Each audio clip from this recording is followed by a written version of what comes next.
घर का गार्डन, बेटे बहू को सीख देने वाली कहानी।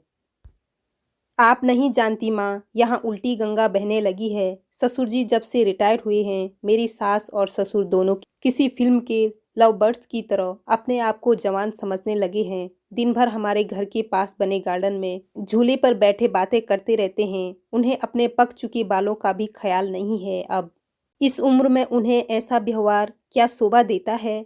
कविता अपने ससुराल के समाचार अपनी माँ को बता रही थी।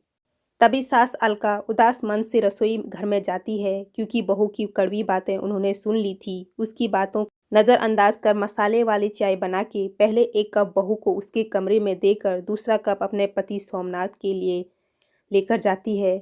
बहू ये देखती है और अपना मुंह टेढ़ा करती है। सास ने फिर से एक बार उसकी तरफ दुर्लक्ष किया, क्योंकि ससुर ने निवृत्त होने के बाद यह उनका रोज का ही नित्यक्रम बन गया था।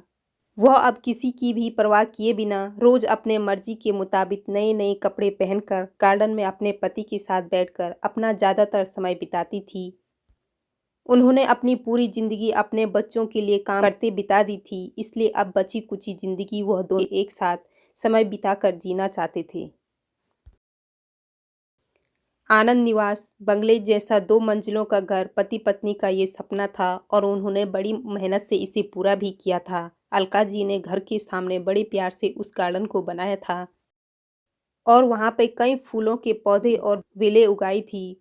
उनके उगाए चंपा, जसवंती, मोगरा, गुलाब जैसी दर्जनों फूलों की खुशबू से उनका गार्डन हमेशा महकता रहता था। अलग अलग ऋतुओं में अलका जी अलग अलग सब्जियां भी अपने उस गार्डन में उगाया करती थी।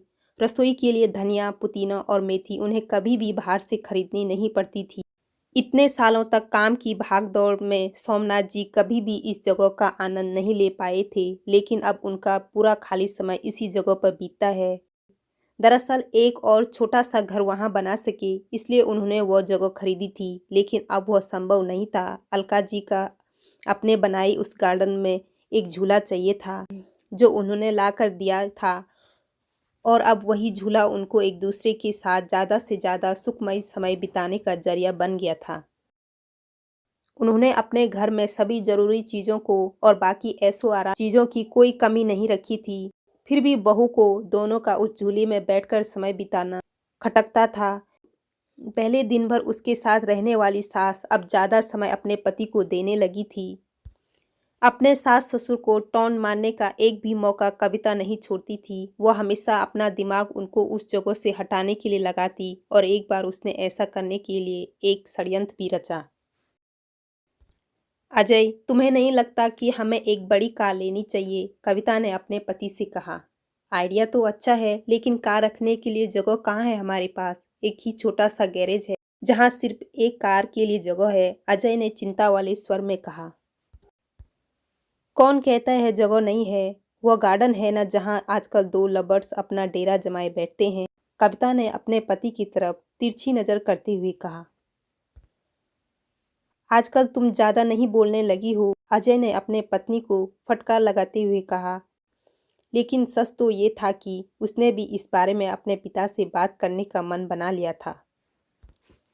अगले दिन अजय पिता के पास गया और उनसे बोला, पिताजी, मेरा और आपकी बहू का मन है कि एक बड़ी कार ली जाए। पर बेटा, हमारे पास पहले से एक गाड़ी है ना, दूसरी गाड़ी लेने के बाद हम उसे रखेंगे कहाँ? सोमनाथ जी ने कहा। पिताजी, इसी गार्डन में एक नया गैरेज बनाने की सोच रहा हूँ। कविता को इस गार्डन की कोई पड़ी नहीं है, और माँ भी भला अब कितने दिनों तक गार्डन का ख्याल रखेगी, इसलिए अच्छा होगा कि सभी पेड़ पौधों को तोड़कर यहाँ गैरेज बना लिया जाए, अजय ने अपने विचार बताए। दूर खड़ी अलका जी का यह सुनकर जैसे दिल ही बैठ गया। सोमनाथ जी अपना गुस्सा दबाते हुए बोले, मुझे तुम्हारी माँ से पूछना पड़ेगा, मुझे थोड़ा वक्त दो। क्या पिताजी, इसमें क्या मम्मी से पूछना? आप दोनों तो किसी का विचार करते ही नहीं, दिन भर झूले पे बैठे रहते हैं बिना 4 लोगों के बारे में सोचे। अब कविता घर में है और छोटे बच्चे भी हैं। घर में और आने जाने वाले लोग भी तो आपको कैसे देखते हैं, आप किसी का विचार नहीं करते, अजय थोड़ा चिढ़ते हुए बोला। अंदर से कविता की बड़बड़ भी चालू हो गई थी। सोमनाथ कुछ नहीं बोल पाए। उस दिन बेटे और बहू ने बाहर से अच्छा खाना मंगवाया था, लेकिन अलका और सोमनाथ जी के गले से निवाला उतरा ना, ऐसा हो गया था। उस पूरी रात दोनों ही जागते रहे थे, लेकिन सुबह सुबह कुछ विचार आने से सोमनाथ जी के चेहरे पर मुस्कान आ गई थी।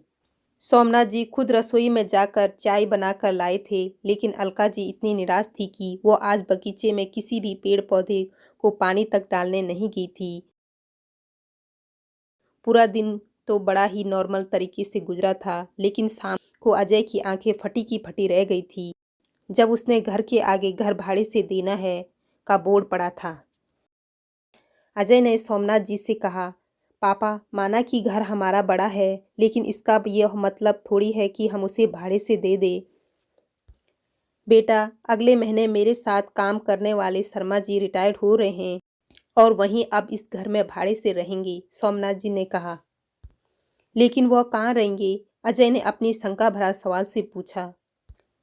घर के उस हिस्से में जहाँ तुम रहते हो, सोमनाथ जी ने कड़क आवाज में कहा। और पापा, हम कहाँ रहेंगे? नरम पड़ती आवाज में अजय ने पूछा। बेटा, मैं जानता हूँ कि मैंने तुम्हें इस लायक तो बनाया है कि तुम अपने पैरों में खुद खड़े हो सको, इसलिए तुम्हारे पास 1 महीना है। तुम अपने लिए नया फ्लैट ढूंढ लो या कंपनी के फ्लैट में रहने चले जाओ। वहाँ तुम्हें तुम्हारी उम्र के लोगों के साथ मिल जाएगा और इस घर में हमें हमारी उम्र के लोगों का साथ मिल जाएगा। तुम भी सुखी हो और हम भी। सोमनाथ जी ने सब कुछ साफ साफ बताया। पापा, लगता है आप तो नाराज हो गए। कल मैंने जो भी कहा मेरा वह मतलब नहीं था, अजय ने अपने पापा के आगे हाथ जोड़ते हुए कहा। नहीं बेटा, तुम्हारी जनरेशन ने हमें एक सबक दिया है कि कैसे प्रैक्टिकल बन कर रहा जा सकता है। हम बड़े तुम बच्चों को साथ में खुश देखकर खुश हो जाते हैं, तो तुम्हें हमें साथ में देखने में क्या प्रॉब्लम होती है? यह घर, यह गार्डन में बड़े हुए पेड़ पौधे इस बात का गवाह है कि कैसे तुम्हारी माँ ने मेरे लिए और खासकर तुम्हारे लिए ही जी जान से सेवा की है, अपना समय अपनी जवानी खर्च कर दी है। इसलिए इन सब पर तुमसे और मुझसे भी ज़्यादा तुम्हारी माँ का हक है और इन सब को मैं तुम्हारी माँ से नहीं छीन सकता, सोमनाथ जी ने अपनी पत्नी की तरफ देखकर कहा। दोस्तों, जाने अनजाने में हम हमेशा यह गलती कर बैठते हैं। हम सोचते हैं कि हमारे बड़े बूढ़े हमारे हिसाब से जीवन जिए। ऐसा करवाने के लिए हम उन पर अपने विचार थोपने लगते हैं, लेकिन हम यह भूल जाते हैं कि उन्होंने हमारे लिए कितना त्याग किया है और जब उन्हें उनके हिसाब से ज़िंदगी जीने का मौका मिलता है, तब उनका साथ देने के बजाय हम उनके विरोधी बन जाते हैं। कहानी अच्छी लगी तो लाइक और सब्सक्राइब जरूर कीजिएगा।